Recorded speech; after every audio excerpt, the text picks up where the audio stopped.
कि तेरे नैना मेरे नैनों से आगे अबे नहीं करता है तो काहे गाए। तो आज की इस वीडियो में जो आपका भाई बताने वाला है वो बताने वाला है, अरे यार ये सोशल साइंस लिखा हुआ है, हम आपको बताने वाले मैथमेटिक्स। क्या बताने वाले? मैथमेटिक्स, जिसमें एपी यानी अर्थमेटिक प्रोग्रेशन। तो आइए स्टार्ट करते हैं। इससे पीछे जितने भी चैप्टर है ना भैया, उन चैप्टर को मैंने क्या किया है, अरे खत्म कर दिया है। जाके डिस्क्रिप्शन बॉक्स में देखिए, मन होगा तो कमेंट सेक्शन में भी थोड़ा घूम आइएगा, है ना। तो आइए स्टार्ट करते हैं, एक एक क्वेश्चन लेकर के हम सॉल्व करते हैं बढ़िया से। तो एपी को स्टार्ट करने से पहले कुछ बेसिक जान ले। हाँ, जानना तो जरूरी है भाई। चलिए जान लेते हैं, आगे हम जितना बनाना रहेगा तब बनावे करेंगे और उसमें भी क्लियर डाउट जो होगा ना क्लियर करते रहेंगे। तो सबसे पहले हम जान लेते हैं एपी में भैया कि एपी जो होते हैं ना वो कितने प्रकार के होते हैं, है ना। एपी दो प्रकार के होते हैं। तो एक होता है परिमित एपी और एक होता है अपरिमित एपी। परिमित एपी वह कहलाता है जिसका अंतिम पद दिया रहता है, ठीक है। और अपरिमित एपी वह कहलाता है जिसका अंतिम पद नहीं दिया रहता है, वो अपरिमित एपी कहलाता है। तो दोनों हम समझ लेते हैं कि परिमित एपी कौन है और अपरिमित एपी कौन है। जैसे कि मान लो कि ये 2 है, 4 है, 6 है, 7 है, 7 नहीं 8 है, dot dot dot dot dot. तो भैया आपने देखा 2 4 6 8 डॉट डॉट डॉट, तो इसका अंतिम पद यानी लास्ट पद नहीं ना दिया हुआ है। अरे न दिया हुआ है तो ये कौन एपी हुआ बताइए? अंतिम पद न दे रखा है तो ये हुआ एपी, जो हुआ वो हुआ अपरिमित एपी। याद रखना, जिसका अंतिम पद न दे रखा वो अपरिमित एपी। अब परिमित एपी किसे कहते हैं? अरे परिमित एपी वो कहलाता है जिसका अंतिम पद दे रखा रहता है। जैसे कि 2 है, अब 6 है ना, कितना का गैप ले ले हम? 4 का गैप, तो ये हो जाएगा 10। अब मान लो कि यहाँ पे अंतिम पद दे रखा है 20, सपोज लास्ट पद दे रखा है 20, 100 जो भी। तो अंतिम पद अगर आपको दे रखा हो भैया, क्या है? अंतिम पद अगर आपको दे रखा हो तो वो हो जाएगा क्या? परिमित एपी। अंतिम पद दिया तो परिमित एपी, अंतिम पद न दिया तो अपरिमित एपी। ओके, आपने ये समझ लिया। अब हम आपको बताएंगे भैया कि हम कैसे पता लगाएंगे कि कौन एपी में है और कौन एपी में नहीं है। तो आपको मैं बता देता हूं कि एपी में कौन है, एपी में नहीं है। इसके लिए आपको प्रथम पद, सार्वंतर ये सब समझना होगा। देखिए, जिस एपी का सार्वंतर समान होता है वह क्या कहलाता है? एपी में कहलाता है, नहीं तो एपी में नहीं होगा। एपी यानी समांतर श्रेणी, है ना, या अर्थमेटिक प्रोग्रेशन। ओके, तो अब हम क्या करते हैं, हम सबसे पहले जान लेते हैं एक ये जो एपी लिए हुए हैं ना, इसमें हम ये पता कर लेते हैं कि भैया ये एपी में है या नहीं है, ये हम पता कर लेते हैं। तब बताइए एपी में है या नहीं। तो हम आपको बताएंगे, पहले क्या करेंगे, उसका डी निकालना। अगर डी यानी सार्वंतर, डी यानी सार्वंतर समान होगा तो एपी में होगा, नहीं होगा तो ना एपी में होगा। क्या दिक्कत है? तो जैसे कि सबसे पहला जो पद दे रखे हैं इसको हम प्रथम पद बोलते हैं। क्या बोलते हैं? देखिए, प्रथम पद यहाँ पे लिखते हैं प्रथम पद। प्रथम पद को हम ए से प्रेजेंट करते हैं। ए को हम A1 के भी नाम से जानते हैं, ठीक है। ए लिखिए या A1 लिखिए, ये दोनों चलता है। तो ए को A1 या A1 को ए हम लिखते हैं। तो प्रथम पद दे रखा है भैया 2। अब ये प्रथम पद है, पद को हम प्रथम पद, द्वितीय पद, पद को हम ए से प्रेजेंट करते, याद रखना, और डी से सार्वंतर को। तो प्रथम पद 2। अब यहाँ द्वितीय पद यानी A2, दूसरा पद है 4, तृतीय पद यानी A3, तृतीय पद यहाँ 6, और चौथा पद क्या है? A4 यानी चौथा पद है 8, ठीक है। अब हम जानेंगे कि ये सार्वंतर है या मतलब कि एपी में है या नहीं। तो हम सार्वंतर इसका निकालेंगे यानी D1। तो पहला सार्वंतर निकालें। देखिए D1 का फॉर्मूला यानी सार्वंतर निकालना है तो देखिए याद रखना कि जो आगे वाला पद होता है ना, आगे वाला पद में से पीछे वाले पद को घटाते हैं। तो D1 निकाल रहे हैं तो यानी D1 यानी देखिए D1 का फॉर्मूला, आगे वाला पद में से पीछे वाला पद घटाएंगे, यानी आगे वाला पद क्या है? ये A2 है, तब मतलब A2 में से घटाएंगे A1, है ना। तो चलिए घटा लेते हैं। A2 हमारे पास कितना? 4, माइनस A1 कितना है? 2, तो 2 घटाएंगे तो कितना आएगा भैया? 2 आएगा। आइए D2 निकालते हैं, कम से कम 2 निकाल लेना, 2 तक समान रहेगा तो वो एपी में होगा, नहीं तो नहीं होगा। D2 का फॉर्मूला क्या होगा? तो यहाँ तक आ चुके, आगे वाला पद यानी A3 में जाएंगे। A3 माइनस के 1 पॉइंट घटाओ A2, इस तरीके से। देखिए D1 का formula A2 minus A1, D2 का फॉर्मूला A3 माइनस A2। अब वही D3 का कहेगा तो क्या कहोगे, D3 है ना तो 1 पॉइंट बढ़ाओ, ये 4 हो जाएगा, माइनस में इसमें 1 पॉइंट घटाओ A3। इस तरीके से आप लगा सकते हो। ए मान लेते हैं कि D यहाँ पे अगर D4 का निकालना है तो 4 है ना, तो 1 पॉइंट बढ़ा दो A5, अब माइनस 1 पॉइंट घटा दो, यहाँ A कितना हो जाएगा, A4 हो जाएगा। इस तरीके से आप निकाल सकते हो जितना मर्जी उतना, ठीक है। तो हम D2 तक ही निकाल लेते हैं, आगे हम बढ़ने की जरूरत नहीं है। ये सब सीखो, आगे वाला पद में से पीछे वाला पद हम क्या करते हैं, घटाते हैं, ठीक है, जो भी निकालना रहेगा। तो A3 कितना है, 6, घटा दो A2 कितना है, 4, घटा देंगे तो 2। तो भैया D1 और D2 समान आया, यानी ये भी 2 ये भी 2 समान आया, तो ये AP में हुआ। जिसका सार्वंतर समान होगा वो AP में होगा, जिसका सार्वंतर समान नहीं होगा वो AP में नहीं हुआ। आइए अब एक एक क्वेश्चन लेकर के सॉल्व करते हैं। इसको फिलहाल हम मिटा देते हैं, मन तो स्क्रीनशॉट मार लीजिए। आइए अब लेते हैं एक एक क्वेश्चन को हम सॉल्व करेंगे बड़े ही मज़ेदार तरीके से, ठीक है। तो देखिए पहला क्वेश्चन आपको स्क्रीन पे शो हो रहा होगा। सबसे पहले 5.1 में, यानी प्रश्नावली जो 5.1 है उसमें कहता क्या है कि निम्नलिखित स्थितियों में से किन स्थितियों में संबंध संख्याओं की सूची AP है और क्यों। मतलब आपको जितने भी क्वेश्चन दिए गए हैं इसमें पहला क्वेश्चन, इसका एक सूची बनेगा, वो सूची AP में है या नहीं है वो पता करना है। अगर AP में है तो क्यों है, इसका कारण देना है। तो चलिए पढ़ते हैं। तो पहला क्वेश्चन कहता है भैया कि प्रत्येक किलोमीटर के बाद का टैक्सी का किराया, जबकि प्रथम किलोमीटर के बाद किराया 15 रुपया है और प्रत्येक अतिरिक्त किलोमीटर के लिए किराया 8 रुपया वो फिक्स करता है। तो कोई दिक्कत नहीं है, मतलब प्रथम किलोमीटर के लिए किराया दे रखता है 15 रुपया।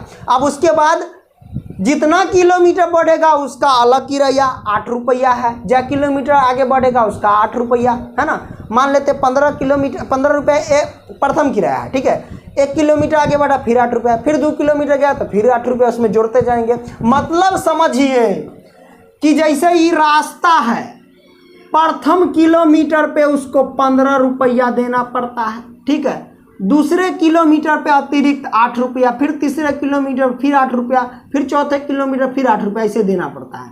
तब 15 रुपया, फिर दूसरा पर जाएंगे तब फिर हमको 8 रुपया इसमें प्लस हो जाएगा, तो दूसरा पर आ जाएगा 15 रुपया और प्लस 8 रुपया, तो कितना रुपया हो जाएगा, 15 8 कितना 23 रुपया, ठीक है, दूसरे किलोमीटर। फिर तीसरा किलोमीटर पर जाएगा तो यहाँ तक देखिए 15 8 फिर 8 सब जोड़ेंगे तो कितना हो जाएगा तीसरा किलोमीटर तक, तो ये आ जाएगा भैया 23 8 कितना 31, आगे भी जोड़ सकते हो, है ना। तो इस तरीके से बढ़ता है, यानी प्रथम किलोमीटर का किराया जो है, प्रथम किराया 15 रुपये, उसके बाद जितने भी अतिरिक्त किराया जाएगा भैया आगे 8 रुपया बढ़ते जाएगा, तो 8 रुपया बढ़ते गया।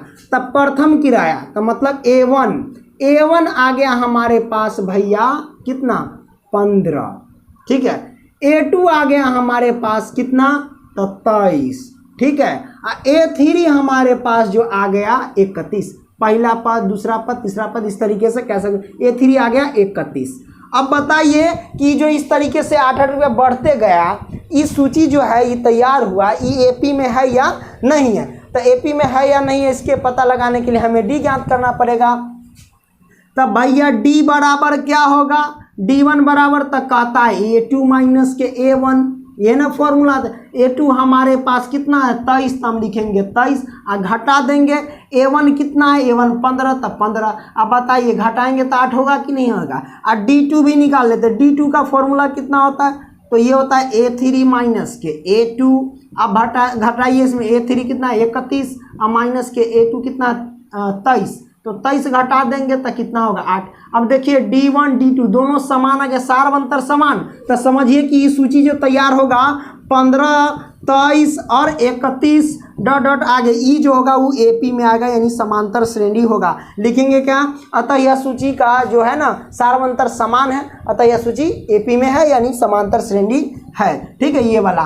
तो आई होप कि ये पहला क्वेश्चन आपने बड़े ही शानदार तरीके से समझ गए होंगे। इसका स्क्रीनशॉट मारिए, अपने मुताबिक देखिए, इसको शब्द में भी आप लिख सकते हो। आइए दोस्तों अब दूसरा प्रश्न सॉल्व करते हैं। जो एपी 5.1 का पहला का दूसरा सवाल हम सॉल्व कर रहे हैं, ठीक है। तो चलिए स्टार्ट करते हैं। दूसरा का क्वेश्चन क्या कहता है, किसी बेलन में उपस्थित हवा की मात्रा, कोई बेलन है उसमें उपस्थित हवा की मात्रा, मान लेते हैं ये हवा की मात्रा है, इसमें ये बेलन मान लो, क्या ये बेलन, ठीक है। और इसमें हवा की मात्रा कहती है कि बेलन में हवा की मात्रा, जबकि वायु निकालने वाला पंप, इसमें वायु निकालने वाला पंप है, मान लो कि यहाँ से पंप हम बना लेते हैं, ठीक है। इस तरीके से वायु निकलने वाला ये पंप है, इस तरीके से पंप निकलेगा, ठीक है। तो वायु देख लीजिए कि वायु निकालने वाला पंप प्रत्येक बार बेलन की शेष भाग, शेष हवा का 1/4 बाहर निकालता है। मतलब ऊपर से अगर कोई पंप मारता है तो इस छिद्र में से क्या करता है, 1/4 भाग जो है हवा बाहर निकलता है। हवा का 1/4 भाग, याद रखिएगा इसमें जो भी हवा की मात्रा है भैया, जितना बार पंप मारेगा इस हवा की मात्रा का 1/4 भाग हवा बाहर निकल जाता है। तो इसमें हवा कितना है, तो हम मान लेंगे, माना हवा की मात्रा 1, माना तो पड़ेगा कि माना हवा की मात्रा, लो भैया 1 मैंने मान लिया। ये जो 1 माने ये प्रथम पद हो गया, यानी A1 बराबर 1, ठीक है। अब हवा निकालना है, हवा निकालना है कितना भैया, निकालना है 1/4 भाग। तो याद रखिए कि हवा निकालना है 1/4 भाग इसमें से। तो याद रखिए कि इस हवा का मात्रा 1 है, तो इसका 1/4 भाग, तो इस हवा का मात्रा का 1/4 भाग निकालेंगे तो क्या होगा, देखिए हवा 1 है, इसका का मतलब गुना, यानी 1 का मतलब गुना 1/4, तो 1/4 लिख दिए कि नहीं। और जब गुना करेंगे तो 1/4 ना होगा कि नहीं होगा, बिल्कुल होगा। तो मैंने 1/4 लिख दिया और गुना करके लिख दिया, इस हवा का 1/4 हो गया। लेकिन याद रखिए कि हवा क्या है, बाहर निकलता है, मतलब इसमें से क्या होगा, 1 में से 1/4 भाग ही बाहर निकल जाएगा, मतलब 1 में से घटा देंगे, 1/4 क्या करेंगे, 1 में से घटा देंगे 1/4, तो ये हमारे पास आ जाएगा A2 बराबर जो होगा वो सोल्व हो जाएगा, ठीक है, यानी दूसरा पद निकल के आ जाएगा। तो आइए निकालते हैं 1/4 भाग इस हवा से। तो देखिए 4 का एलसीएम कितना भैया, 4। अब देखिए क्या करेंगे कि 1 से 4 में भाग देंगे तो 4 होगा, तो ये 4 ना होगा, ये माइनस 4 से 4 में भाग दे 1 से 1 में गुणा करते 1, तो बराबर कितना हो गया, 3/4 निकल गया। अब इसमें से हवा की मात्रा आ गई 3/4, ठीक है। अब फिर हवा निकालना है, तो इसका भी हम क्या करेंगे, 3/4 का 1/4 भाग लिखेंगे, है कि नहीं। अब हवा की मात्रा तो इसमें 3/4 होगी, अब इसका 1/4 लिखेंगे। चलिए अब इसका निकालते हैं कि हवा निकालना है, हवा निकालना है किसका, तो ये हवा की मात्रा भी हो गई, तो 3/4 का मतलब गुना 1/4, दोनों को गुना करेंगे, 3 कम 3 और 4 चौके 16, तो 3/16 आया। आई देखिए 3/16 आ गया, तो ये हवा की मात्रा आई जो कुल मात्रा पहले से मौजूद है 3/4, इसमें से इसको घटा देंगे, तो वो हो जाएगा A3, क्योंकि A1 A2 A3 3 पद तक निकालोगे तभी हमें पता चलेगा कोई भी सूची ये AP में है या नहीं है। तो A3 निकालेंगे, मतलब 3/4 में से घटा दीजिए 3/16, घटाएंगे 16, 4 का एलसीएम भैया 16। अब हम क्या करेंगे, 4 से 16 में भाग देंगे तो 4 4 3 12, माइनस ये हो जाएगा 3, और जब घटाएंगे तो ये हो जाएगा 9 और बट्टा में 16 आ गया, 9/16। तो हमें जो प्राप्त आया भैया, कौन पहला पद है, प्रथम पद 1 है ना, और दूसरा का पद हमारे पास आया A2 कितना 3/4, और तीसरा का पद आया 9/16, डॉट आगे जितना भी निकाल सकते हो। तब बताइए ये सूची जो है ये AP में है या नहीं है, बताइए। तो कोई दिक्कत नहीं, हम D निकालेंगे। अरे D1 बराबर फॉर्मूला होता है A2 माइनस का A1, ठीक है, अब बताइए D2 कितना है, यानी दूसरा का पद है 3/4, घटा देंगे 1, तो चलिए घटा देते हैं, इसमें से 1 घटाएंगे 4 कम 4 तो मतलब 4 है ना, होगा रे, तो 3 आई हो जाएगा 4, तो घटाएंगे तो माइनस का 1/आई हो जाएगा 4।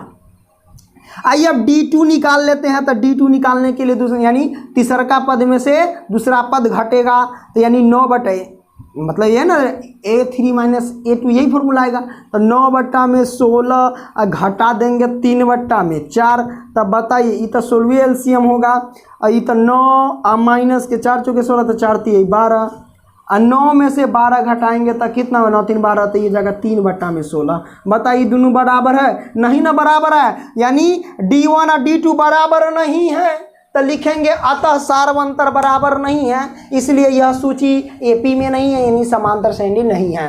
तो ये दूसरा का क्वेश्चन भैया सॉल्व हो गया। मारना चाहते हो स्क्रीनशॉट तो मारो। आइए अब तीसरा क्वेश्चन लेते हैं। ये सब पेचीदा सवाल सब है, तो पेचीदा को हम तुरंत सॉल्व कर देंगे।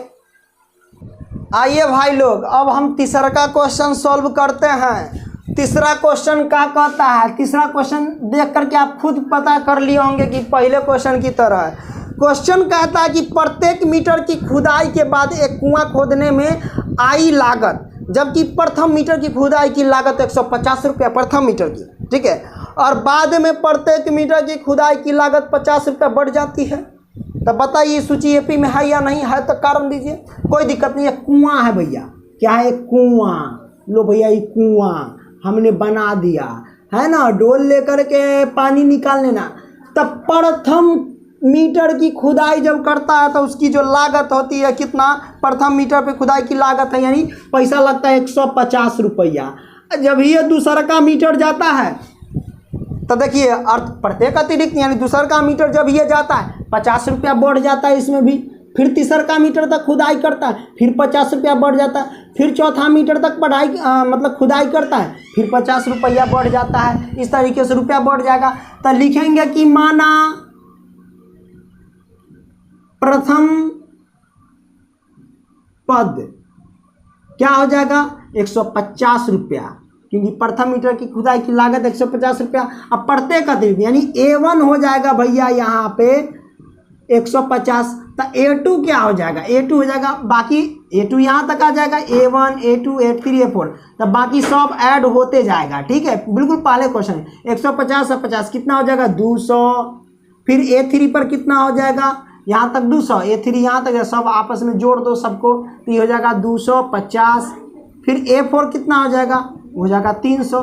मन तो रखिए ना तो ना रखिए। अब बताइए ये सूची एपी में है कि नहीं, यानी ये जो हमें प्राप्त हुआ कितना 150 है ना, comma 200 comma 250 comma 300 dot dot dot. बताइए एपी में है या नहीं ये सूची, तो कोई दिक्कत नहीं, हम पता कर लेते हैं। डी निकालते हैं, D1 बराबर D2 माइनस D1 बराबर A2 माइनस के A1, तो वही करेंगे, माइनस है ना, A2 कितना है 200, 200 से में घटेगा 150, तब बचेगा 50, चलो ये 50 है। अब D2 निकालते हैं, तो वही A3 माइनस के A1, तो A3 यानी तीसरा का पद 250 है, दूसरा का पद कितना 200 है, घटाएंगे तो कितना 50 आएगा। अब बताइए डी समान है कि नहीं, और जब डी समान आ गया तो समझ जाना भैया एपी में है ना। तो लिखेंगे क्या, अतः इसका सार्वंतर समान है, अतः यह सूची, इसलिए यह सूची एपी में है, यानी समांतर श्रेणी में है, ठीक है। तो आपने ये समझ गया, स्क्रीनशॉट मारो। अगला प्रश्न लेते हैं। आइए भैया अब हम सॉल्व करते हैं अपना सवाल, क्वेश्चन नंबर 4, जो कि पहला का लास्ट सवाल है। आइए समझते हैं, कोई दिक्कत नहीं है। देखिए यहाँ पे कहता है क्वेश्चन क्या, कि खाते में प्रत्येक वर्ष का मिश्र धन, जबकि 10,000 रुपया की राशि 8% वार्षिक की दर से चक्रवृद्धि ब्याज पर जमा की जाती है। चक्रवृद्धि ब्याज क्या होता है, जब ब्याज का भी ब्याज निकाला जाता है तो उसे चक्रवृद्धि ब्याज कहा जाता है। कोई दिक्कत नहीं है। इसमें 10,000 जो रुपया दिया हुआ है वो क्या दे रखा है, तो वो दे रखा है राशि, यानी प्रथम वर्ष की राशि दे रखी है, ठीक है। तो हम पहले लिखेंगे प्रथम वर्ष की राशि, तो लिखते हैं पहले वर्ष की राशि कितना दे रखा है 10,000, लो भैया 10,000। अब दूसरे वर्ष की राशि निकालेंगे, तो दूसरे वर्ष की राशि निकालने के लिए आपको सबसे पहले दूसरे वर्ष का ब्याज निकालना पड़ेगा। तो दूसरे वर्ष का ब्याज निकालेंगे तो राशि कुल दिया हुआ है 10,000। इसमें दर जो दे रखा है वो कितना, 8% प्रतिदर, ठीक है। आज समय दे रखा है आपको 1 वर्ष, न कहता प्रति वर्ष, मतलब देखिए ना शुरू में पढ़िएगा तो लिखा है 1 वर्ष, ठीक है। ई दे रखा है। अब निकालते हैं यहाँ पे पहले दूसरे वर्ष का ब्याज, पहले ब्याज निकालना पड़ेगा तभी ये दूसरे वर्ष का राशि निकाल पाओगे, क्योंकि ऐड होता है ब्याज, निकाल के इसमें ऐड कर देंगे। तो ब्याज बराबर फॉर्मूला क्या होता है, मूलधन गुणे दर गुणे समय बटा में 100, ये होता है फॉर्मूला। चलिए मूलधन कितना है, ये पूरा राशि जो मूलधन है हमारा धन है 10,000, गुणे दर कितना है 8, गुणे समय कितना है वही प्रति वर्ष यानी 1 बटा इसके नीचे रख देंगे 100, ठीक है। काटो, ये 2 गो जीरो से 2 गो जीरो कट गया, बाकी गुना करेंगे 8 से तो ये हो जाएगा 800। तो दूसरे वर्ष का ये ब्याज आ गया भैया 800। तो ई ब्याज ई राशि टोटल जोड़ देंगे तो दूसरे वर्ष का निकल जाएगा राशि कुल। तो लिखते हैं दूसरे वर्ष की राशि कितना हो जाएगा 800 1000 10,000, तो ये 10,800 हो जाएगा, 10,800 हुआ। अब ये हो गया फिर मूलधन। अब तीसरे वर्ष का हमें राशि निकालना है तो तीसरे वर्ष का ब्याज भी हमें निकालना पड़ेगा। तो आइए निकाल लेते हैं तीसरे वर्ष का ब्याज। तीसरे वर्ष का ब्याज निकालने के लिए आपको क्या करना पड़ेगा, तीसरा ना, इधर नहीं इधर निकालते हैं तीसरे वर्ष का तीसरा। तो तीसरे वर्ष का निकालना है हमें क्या, पहले ब्याज। तो ब्याज बराबर क्या होता है, फॉर्मूला समझिए गए, मूलधन गुणे दर गुणे समय। तो मूलधन हमारे पास हो गया ये कितना 10,800, तो लिखेंगे 10,800 गुणे समय 8 नहीं दर 8 गुणे समय 1 बट्टे में कितना हो जाएगा 100। काट वही 2 गो जीरो से 2 गो जीरो कट गया तो हमारे पास हो जाएगा 108 गुणे 8, तो 8 64 के 4 हासिल हो जाएगा 6, 8 से 0 में गुना तो 0 यानी 6 हो जाएगा, 8 एकम 8 तो ये हो जाएगा 800 भैया 64। तो ई वाला 864 ब्याज मूलधन पहले से कितना हो गया, ई 10,800, इस सबको ऐड कर देंगे तो कितना हो जाएगा भैया, यानी तीसरे वर्ष का ये हो जाएगा राशि हम जोड़ रहे हैं, तीसरे वर्ष का राशि लिख दो, तीसरे वर्ष का ऐसे न तो इधर हम लिख देते हैं तो ठीक रहेगा, है ना। तीसरे वर्ष की राशि बराबर 10,800 824 दोनों को ऐड कर देंगे तो कितना होगा भैया, ये हो जाएगा 4 6 0 फिर 6 फिर 8 8 16 के 6 हासिल 1 1 इतना हो जाएगा 11,664। तो ये आ जाएगा। तो ये आ गया हमारे पास 3 श्रेणी। पहला वर्ष की राशि इतना है, मतलब ये हो गया A1। दूसरे वर्ष की राशि कितना है, ये है तो यानी हो गया A2। और तीसरे वर्ष की राशि यानी हो गया A3, ठीक है। अब ये जो हमारा आया श्रेणी ये सब AP में है या नहीं हम कैसे पता करेंगे, तो पता कर लेंगे, सबको मिटा देते हैं यहाँ से। अब पता करते हैं क्योंकि हमारे पास A1 है, ये है, A2 है, ये A3 है, तो D निकालना है।